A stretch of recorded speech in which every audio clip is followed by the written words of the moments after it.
Hola a todos. Bueno, ya vamos terminando la primera parte de la materia que fue la introducción a la electricidad, eh, de la presentación conductores.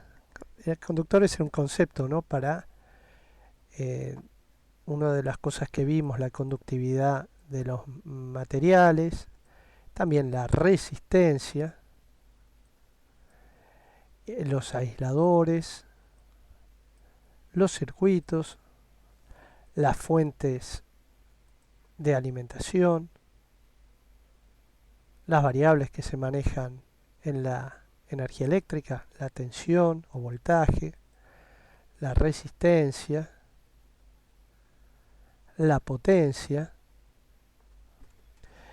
la conexión de elementos resistivos o resistencias, componentes, resistencias en serie, en, en paralelo,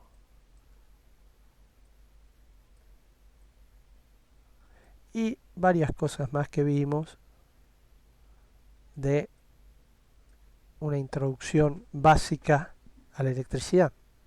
Ahora vamos a empezar con la parte 2. Para eso vamos a abrir directamente la presentación 2, que tiene como concepto principal de desarrollar el tema de los semiconductores. Sí, los semiconductores también vimos que son materiales de la naturaleza. Los semiconductores están en la tabla periódica y son, por ejemplo, el silicio, el germanio, el grafito. Pero acá lo que vamos a ver es el tema del componente llamado semiconductor, el componente llamado diodo. No sin antes hacer un repaso de las distintas placas del material de la cátedra sobre los semiconductores en su forma pura, como ser el silicio y el germanio. Acá vamos a ir corrigiendo cosas. Ahí se ve que una letra se chispoteó en vez de la G, la N. Bueno, el germanio tiene un número atómico de 32, distribuido en 28 de número atómico, o sea, 28 protones, que están distribuidos en 2 electrones en el primer nivel, 8 en el segundo, por la regla de 2 por el número de órbita al cuadrado, 18 y 4 en el último. Eso completa la configuración de 32. 18 más 8, 26, 28, 29, 32. Estamos hablando que si bien es un semiconductor en estado puro, es muy aislante. Es muy, pero muy aislante. Comparte en su red cristalina con otros átomos, y lo que pasa es que completan con los otros átomos, los otros electrones de la capa de valencia, los 8. Se da la regla de Lewis del octeto. Como llegan a 8, no tiene ningún electrón libre. Es un aislante perfecto, resistencia infinita.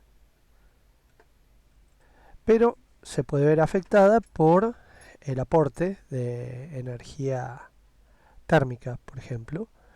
Empieza a haber electrones libres por agitación que dejan huecos, entonces se puede comportar como un elemento de carga positiva. Le faltan electrones y va a traer electrones al ser positivo. Lo mismo le va a ocurrir al silicio.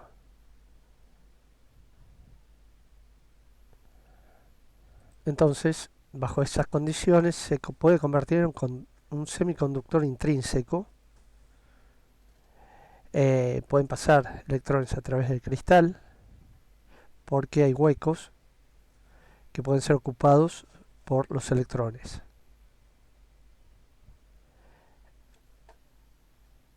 Ahora tenemos semiconductor extrínseco, cuando se produce por maniobras químicas, un proceso de dopado, se llama agregar átomos pentatónicos con 5 electrones en la última capa, con el caso de fósforo arsénico, pueden ver la tabla periódica, y se vuelve un semiconductor del tipo N, le sobran electrones, a ver si acá pueden ver que va a sobrar un electrón en la última órbita porque lo mezclamos con semiconductores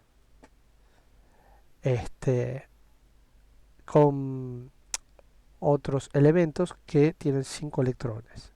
Este es el extrínseco. Ahora, si agregamos impurezas trivalentes, por ejemplo, del el boro o aluminio, se convierte en un conductor tipo P porque cede un electrón a esos átomos que tiene alrededor de boro o aluminio. Entonces se convierte en un semiconductor tipo P. Entonces básicamente tenemos dos tipos de semiconductores en electrónica que son creados por procesos físico-químicos muy complejos para tener o electrones de más, serán semiconductores tipo N, o electrones de menos, serán semiconductores tipo P. Ahora, ¿qué pasa con un semiconductor tipo N cuando se le aplica una tensión eléctrica? Ven acá un circuito con una tensión eléctrica, tiene una resistencia baja, porque tiene electrones de sobra. Y bueno, algunos huecos que son productos de la agitación térmica. Si lo polarizamos, que es conectarle dos placas, dos electrodos, hacemos circular una corriente eléctrica. Estado de reposo, los electrones libres, que son mayoría, van a ser atraídos hacia el lado positivo, porque van a sobrar electrones. Y los huecos van a dejar lugar a que entren los electrones. Y para el otro lado van a ser atraídos los electrones hacia la carga positiva. Lo mismo pasa con el tipo P. El tipo P, ya sea de silicio o germanio, le van a estar faltando huecos, entonces va a aceptar los electrones para que circule una corriente. Ahora, en electrónica lo que se usa es la unión PN, o sea, un semiconductor positivo que le faltan electrones, un semiconductor negativo que le sobran electrones, unidos de una forma específica en laboratorio, un proceso industrial muy estudiado. Entonces, el diodo de material semiconductor creado por el ser humano, por los científicos en la década de 1950, mediados del siglo XX, tenía un semiconductor que podía ser silicio germanio dopado negativamente, o sea que le sobraban electrones, y otro positivamente. Entonces quedaban dos eh, partes, una P positiva y otra N. Lo que nos sirve a nosotros es que al tener una zona positiva y otra negativa, con sus dos terminales, sus dos patitas, si lo polarizamos positivamente a la parte positiva, que se llama ánodo, y negativamente a la parte negativa, que se llama cátodo, va a circular corriente. Si no, no. Básicamente esa es la función del diodo, dejar pasar. Mientras voy, por ahí me ven que voy arreglando unas cosas de la presentación, dejar pasar corriente si es polarizado directamente, siempre y cuando se cumpla una condición que tiene que pasar la barrera de juntura, que eso significa que tiene que haber más de 0,7 volt en los de silicio y 1,4 volt en los de germanio, no, en los de germanio 0,3 volt.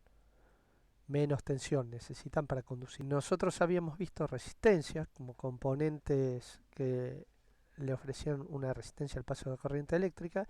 Las resistencias son llamados materiales óhmicos porque tienen una resistencia lineal. A medida que sube la corriente, la respuesta de resistencia, la corriente es lineal según el aumento de la tensión. Es una recta. Ahora, tenemos que como en el semiconductor hay que pasar esta pared, esta barrera de 0,7 volt, no se comporta en forma lineal, para nada. Vamos a ver, esperen que arreglo un poquito más esto, así leen todo. Si achicamos, vamos a achicar un poquito la diapo porque tiene mucha información. Ahí está. Sino que tenemos esta curva que pueden ver acá. ¿Ven? Cuando se pasan los 0,7 volt, ahí se dispara, casi como una recta. Volvemos a achicar la imagen. Entonces, si polarizamos inversamente, lejos de poder acercarse las cargas hacia la barrera de juntura y pasar los 0,7 volt y permitir la circulación de la corriente, se alejan, como muestra esta excelente imagen. Se alejan y no conducen, al contrario. Si la tensión tiene que llegar a una tensión muy elevada que rompe la juntura, rompe la aislación y daña definitivamente el diodo. Acá tenemos la curva. Voltaje de ruptura se llama. Vence la energía, es una tensión muy alta y lo destruye. Todo eso, esos datos los tienen en el datasheet del fabricante. Diodo Zener ahora no vamos a hablar.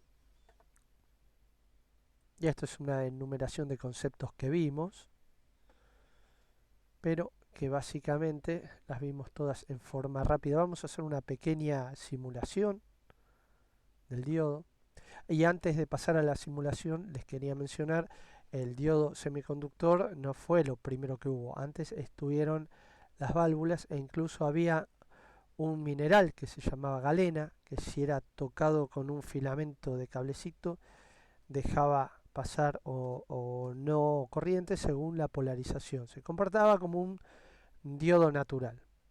Y la válvula, el diodo de válvula, no sé, por ahí ustedes apenas lo escucharon nombrar, las válvulas de vacío, que eran como una lámpara de vidrio, que adentro tenían vacío y basaban su funcionamiento en la emisión de electrones, la emisión termoiónica de electrones que se producía al calentar un filamento y eran atraídos por una placa que era la positiva y grillas que regulaban la circulación de esa corriente producida por tensiones elevadas. Acá podemos ver el diagrama esquemático, lo que les decía, un filamento que se pone al rojo vivo por una corriente propia que lo alimenta. También el filamento puede estar cerca del emisor, que es otro filamento negativo, perdón, y está unido a una fuente de tensión que es un negativo, comparte el filamento. Entonces va a emitir por agitación térmica, los electrones escapan del filamento y van a ser atraídos por un ánodo que es una placa positiva. El principio de funcionamiento de la válvula termoiónica. Pero nosotros nos estamos basando... Uy, miren qué lindos diagramas que hay. Acá hay un montón de diagramas. Claro, todo proviene del tubo de rayos catódicos. Que eso explicamos muy poquito, que era un tubo cerrado al vacío de vidrio, que de un lado tenía un potencial positivo, del otro negativo. En este caso tiene filamento, no está conectado a nada, filamento de emisión termoiónica, pero sí otro electrodo. En este caso es una señal de RF, o sea que al ser DRF es de alterna, pero tiene una fuente que le agrega acá electrones. Entonces van a ser atraídos según la polarización de esta grilla. Este es un poquito más complicado. A nosotros el que nos interesa es el diodo semiconductor. Y si bien hay de muchos tipos, más o menos van a ver que, como acá en las fotos, los que se repiten mucho son estos que son un tamborcito negro con una linita gris. La linita gris es el cátodo, la parte negativa del semiconductor, el terminal negativo, que adentro tiene, bueno, la parte negativa del semiconductor dopado negativamente. Y básicamente entender que el diodo deja pasar corriente eléctrica cuando está polarizado directamente. Para eso vamos ahora a simular cómo funciona. El simulador del PET ya podemos ver que no tiene ningún componente semiconductor. Como tampoco tienen las demás simulaciones, no tiene nada de semiconductores. Entonces vamos al querido Tinkercad, abrimos los circuitos y vamos a... Tiene relación con esto que estoy mostrando, pero vamos a hacer uno nuevo. Vamos a quitar esta lamparita roja. ¿Qué será esa lamparita roja? LED, es un LED. Es un diodo que emite luz cuando es polarizado directamente. Pero ahora a nosotros nos interesa verificar cómo funciona un diodo. Entonces vamos a usar un multímetro en amperímetro. Vamos a usar un diodo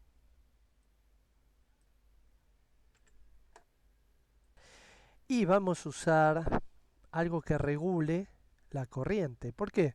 Porque el diodo polarizado directamente es como un corto, entonces haríamos un corto entre positivo y negativo. Entonces, ¿qué podemos usar para regular la corriente? A ver si se dan cuenta.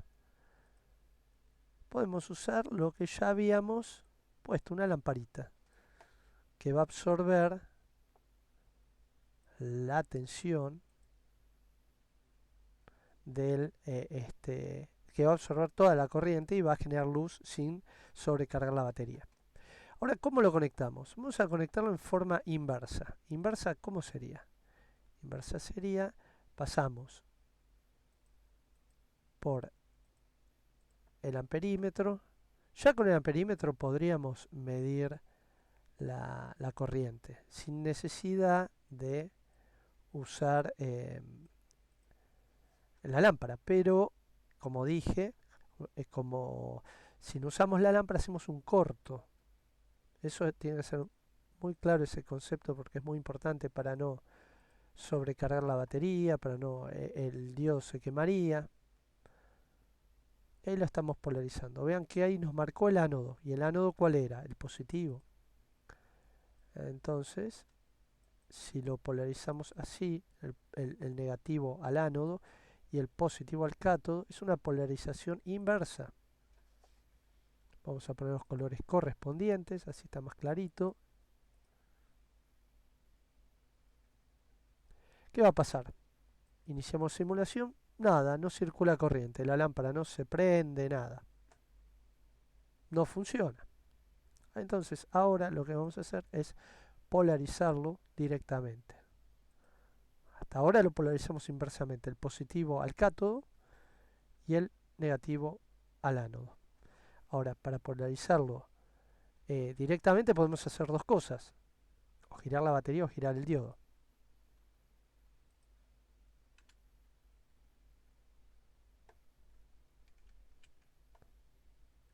Bueno, ahí giramos el diodo y quedó polarizado. Ya estaba prendido el simulador.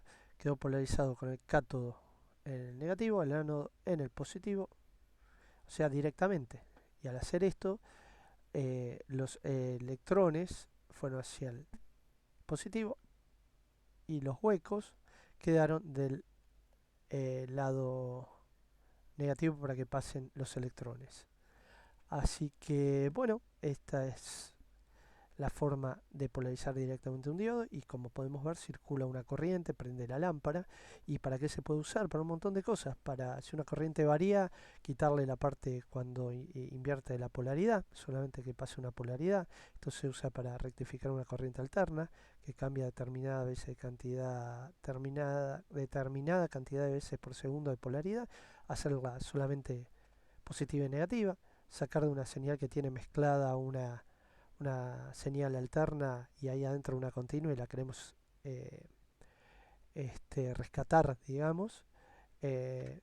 es el efecto de sintonizar, de detectar, mejor dicho, una señal dentro de una portadora de RF, en electrónica digital, un montón de cosas, también para proteger que una batería, si es conectada al revés, igual siga habiendo la polaridad correcta. Y hay otros tipos de diodos como el Zener que no lo, no lo repasamos, después lo vamos a ver bien. Me parece que es interesante para verlo en otro video. Así que acá está el diodo Zener. Polarización en inversa, tiene un funcionamiento especial. Establece una tensión específica entre sus terminales. Así que bueno amigos, gracias por el video y nos vemos en el próximo.